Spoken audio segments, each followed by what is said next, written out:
A mysterious monolith that appeared in the Utah desert has now disappeared. The large metal monolith, between 3 and 4 meters in height, was first noticed by a team of biologists more than a week ago. State officials quickly shot down the idea that it was put there by aliens. The illegally installed structure was removed sometime Friday night, but not by the Utah Bureau of Land Management. A stack of red rocks and a steel prism-shaped object was left in its place.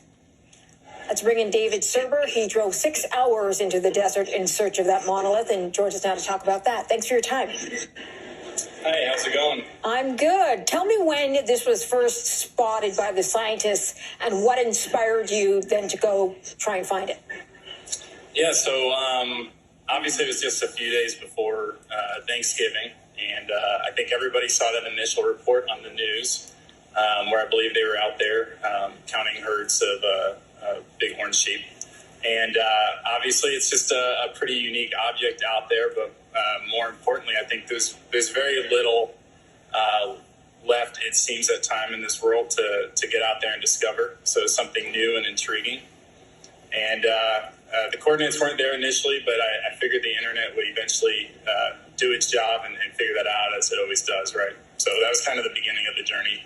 And so you found the coordinates at some point, decided I'm going to drive 6 hours and find this? Yeah, so on Reddit, I'm normally not even on Reddit at all. But obviously, like 2 days later, I Googled, Utah monolith coordinates, and they had just become available on Reddit. And that team deserves a lot of kudos there for their hard work. They ended up, when you think of the ingenuity there, they looked at public flight records for the helicopter flight. They saw where the helicopter went below the radar screen, which indicated that maybe it landed.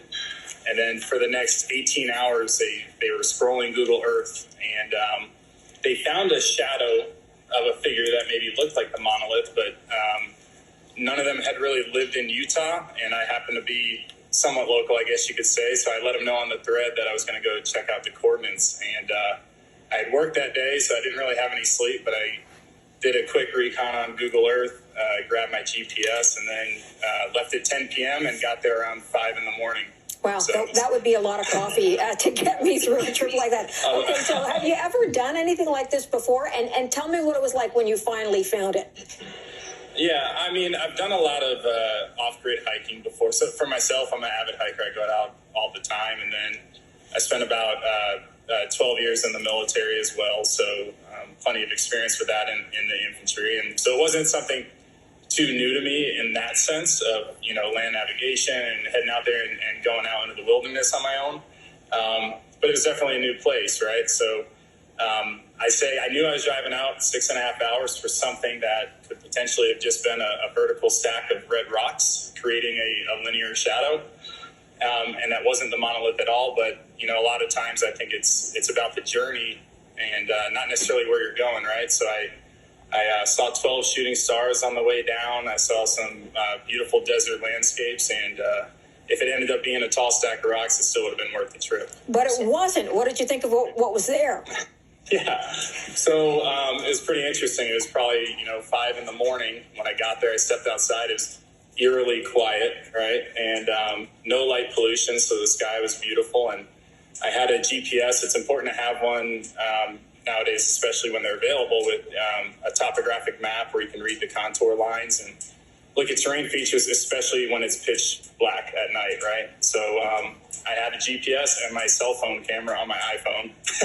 And when I got down into the canyons, it actually, during the daytime, it's very easy to find. At night, at that moment, I probably went into 3 of the wrong slot canyons, so I started to get a little worried.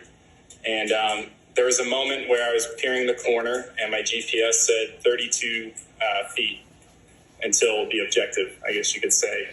And my heart was kind of racing at that moment. Is it rocks or is it the monolith? And sun was just barely coming up through that slot canyon. And as I peered the corner, I saw the top of the monolith.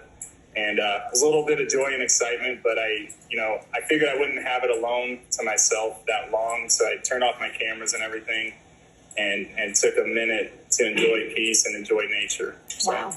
David Serber, I'm glad you had a chance to see it before they took it away. But thank you for joining us today and telling us your story. Appreciate that.